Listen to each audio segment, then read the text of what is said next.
Hello, this is Sunlight with Crescent City Conjure, and I'm back with another video. So it's been a while since I've done a video for YouTube, but I wanted to do one now because I was inspired by someone who visited the shop. Today I wanted to talk about the different influences upon Hoodoo, Rootwork, and Conjure. Those three words are usually used synonymously, but they are three different things. So as far as I've been taught and I've learned, Hoodoo is the name of the tradition. It's what happened when those West African faith systems synchronized with what's already here, so the Catholic and Protestant faiths. So all of these Catholic overtones kind of come from the Catholic and Protestant influences upon the African experience and then African American experience here in America due to the transatlantic slave trade and slavery, specifically within the southern parts of America. Now, root work are the techniques of actually dealing with plants, herbs, stones, stuff like that. It's the work that goes into bringing the root back to life, elevating its spirit so that it can work for you, so on and so forth. But the topic that I really want to spend some time on is conjure. I think this is where a lot of people who practice become very confused. So I want to specifically speak about the 6 and 7 books of Moses, the Lesser and Greater Key of Solomon, and how we use the conjurations that are available in those books for our practice. So conjure isn't the techniques of conjure are not the techniques of root work. They are specifically found in the Bible. They are found in 6 and 7 books of Moses. They are found in the Lesser and Greater Key of Solomon.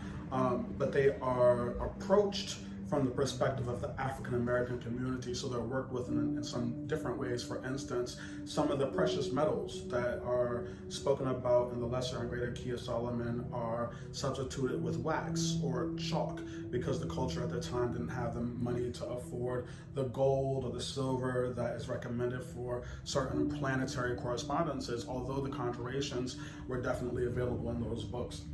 So there's another aspect to all of this that I want to discuss, and it's how different cultures influenced the experience of African Americans in America. What I mean is when those encaptured people arrived here, they didn't have the fauna and flora that they had in Africa. And so they had to relearn the fauna and flora that was here, meaning that they had to have conversation with cultures that believed in animism and had great knowledge of it. So we're speaking about the Native American community.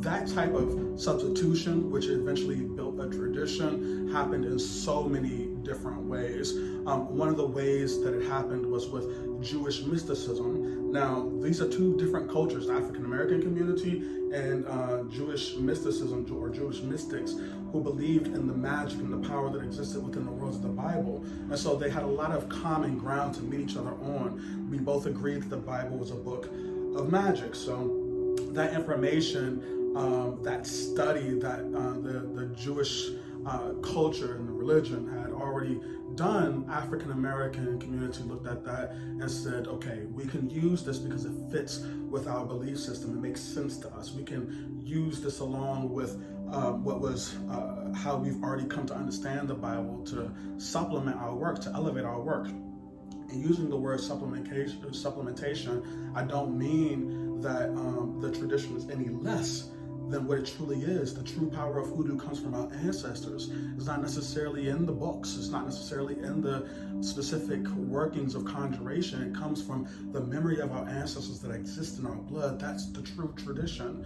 Now, anything else are vehicles to carry that blessing forward. And so when I say that we took these different things or observe these different things and apply it in our tradition, we're not saying that that is where the power comes from. That's a vehicle that we can use to point our power in the right direction.